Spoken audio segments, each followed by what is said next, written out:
Bom, pessoal, nosso objetivo aqui é resolver alguns exercícios do capítulo 5, especificamente exercícios 1 e 2. Vamos começar com o exercício 1, que foi pedido para mostrar que existe uma implicação entre as proposições P e Q e Q e P. Então, é para mostrar que P e Q implica Q e P.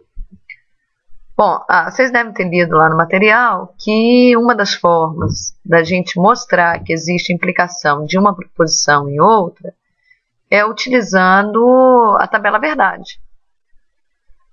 Bom, mas neste caso aqui, a gente não precisa construir a tabela verdade, já que P e Q e Q e P são proposições equivalentes. É como se nós tivéssemos algo do tipo 2 vezes 3 e aqui do outro lado 3 vezes 2.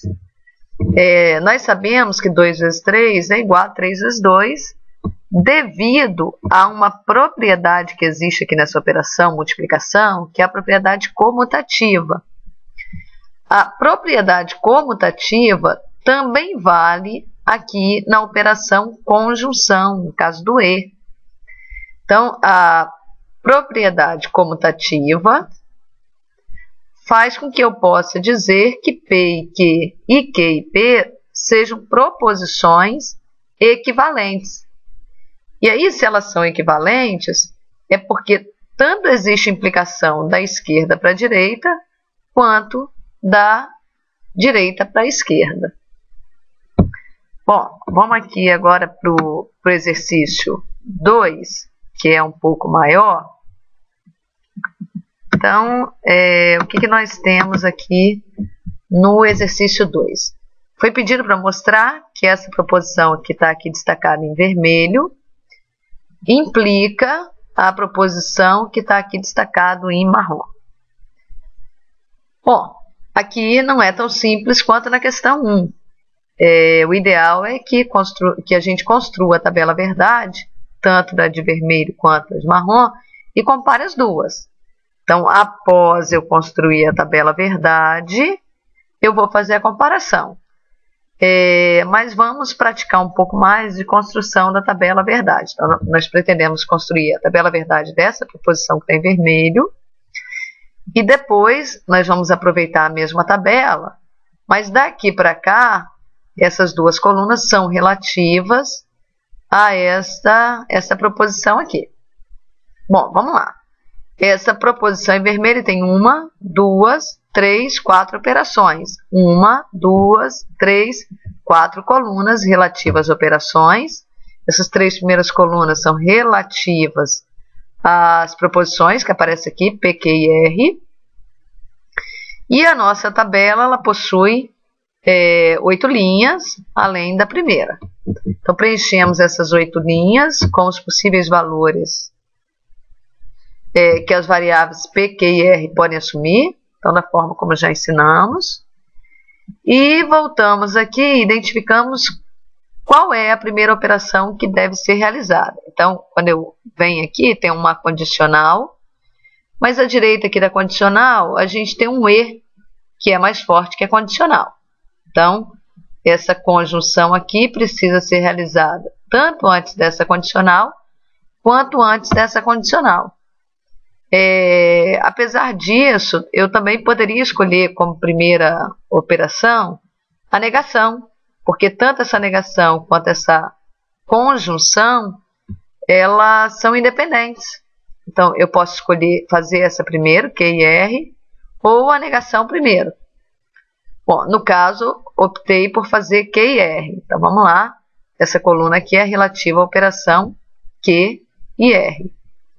Então, a conjunção entre as proposições Q e R. O que nós sabemos? Que o E só é verdadeiro quando ambas, aqui as proposições envolvidas, Q e R, sejam verdadeiras.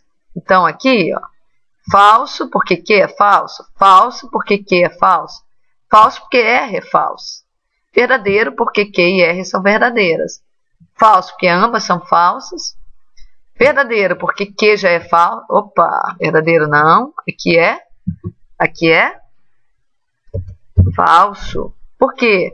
Porque Q e R não são ambas verdadeiras, né? Então, Q é falso, resultado de Q e R, falso. E aqui nós temos falso, porque R é falso, e verdadeiro, neste caso, porque Q e R são verdadeiras. Bom, voltamos aqui, já fizemos uma operação, falta essa condicional, esta e a negação.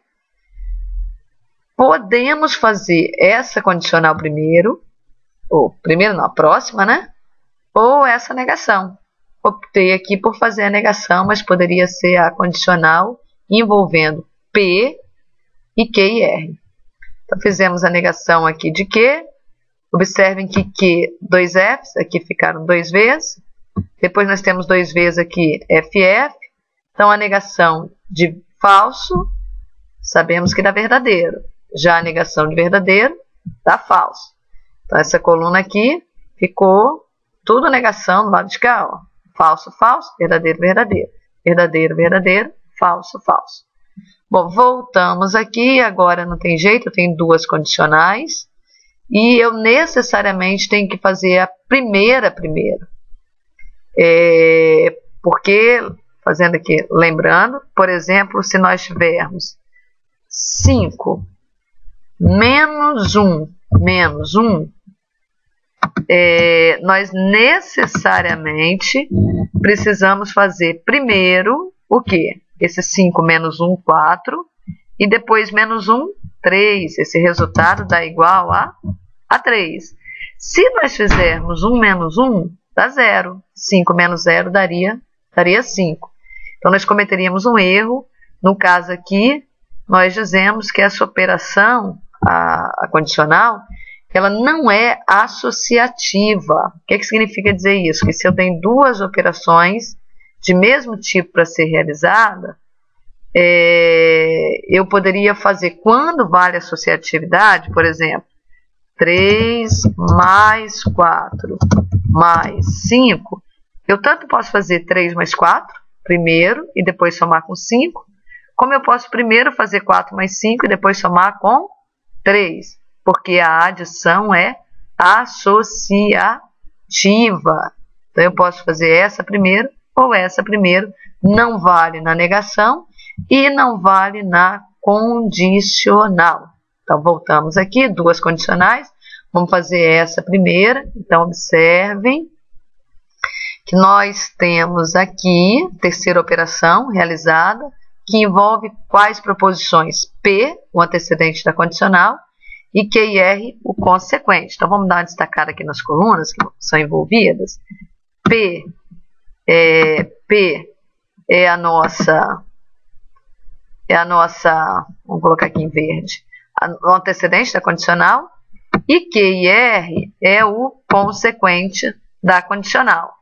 Então, daqui para cá, a gente vai gerar essa coluna aqui, vamos dar uma destacada também, para a gente ficar observando bem essas 3 colunas. Então, vamos lá. Ó. O que nós sabemos? Que a condicional só dá falso quando o antecedente é verdadeiro e o consequente falso.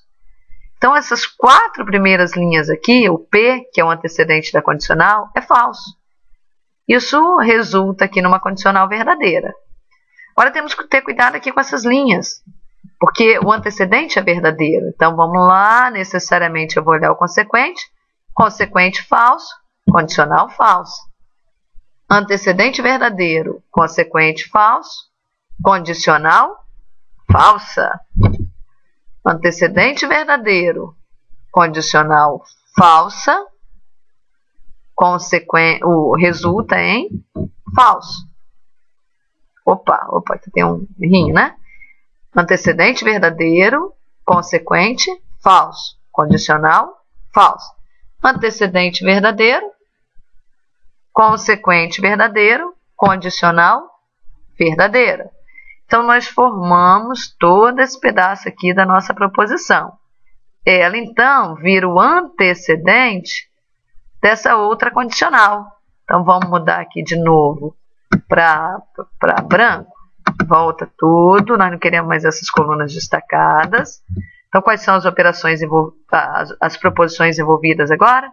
Essa, que é o antecedente aqui da nossa condicional, e o não que. E o não que é o consequente da nossa condicional. Daqui para cá, antecedente esse aqui, consequente esse, nós vamos gerar essa coluna aqui, ó. Então, vamos lá, tomando cuidado de quando o antecedente é verdadeiro, pode resultar em falso. Neste caso, não resultou, porque o antecedente é verdadeiro e o consequente verdadeiro. Antecedente verdadeiro, consequente verdadeiro, resultado verdadeiro. Antecedente verdadeiro, mas consequente falso, resultado falso. Antecedente verdadeiro, consequente falso, falso de novo. Agora, nessas 3 linhas aqui, a gente tem antecedente falso. Não precisamos observar o consequente, porque, com certeza, a condicional é verdadeira. E aqui, de novo, nós temos um antecedente verdadeiro. Precisamos observar o consequente, que neste caso é falso. Resultado da condicional, então, falso. Bom, terminamos, então, o que? A nossa primeira proposição. Então, nós queremos verificar se essa proposição implica essa daqui, né? Então, agora vamos continuar a nossa tabela e ver o que acontece com a proposição R, se R, então, não P. Gente, aqui eu construí toda a tabela da proposição marrom, R, setinha, não P, mas eu poderia ter construído apenas as relativas a essa aqui que está destacada em amarelo, aos casos em que ela dá verdadeiro. Lembram por quê? Quando é que existe implicação? Quando, por acaso aqui, né, a primeira proposição é verdadeira, então todas as vezes que ela for verdadeira, a segunda também tem que ser verdadeira. Quando ela é falsa, a segunda pode ser qualquer coisa. Mas quando a primeira é verdadeira, só vai existir a implicação se a segunda também for verdadeira. Então, observe que aqui foi construída a tabela. E, após construída, a gente precisa verificar situações onde a primeira é verdadeira. O que aconteceu com a segunda? Verdadeira também. Primeira verdadeira? O que aconteceu com a segunda? Verdadeira também. Opa, aqui nós temos a primeira verdadeira, a segunda verdadeira, mas aqui não. A primeira é verdadeira e a segunda é falsa. Então, essa situação aqui, essa linha, é ela que indica para a gente a não existência da implicação. Tá certo? Então, por hoje a gente encerra dessa forma e futuramente vocês terão acesso a outros vídeos.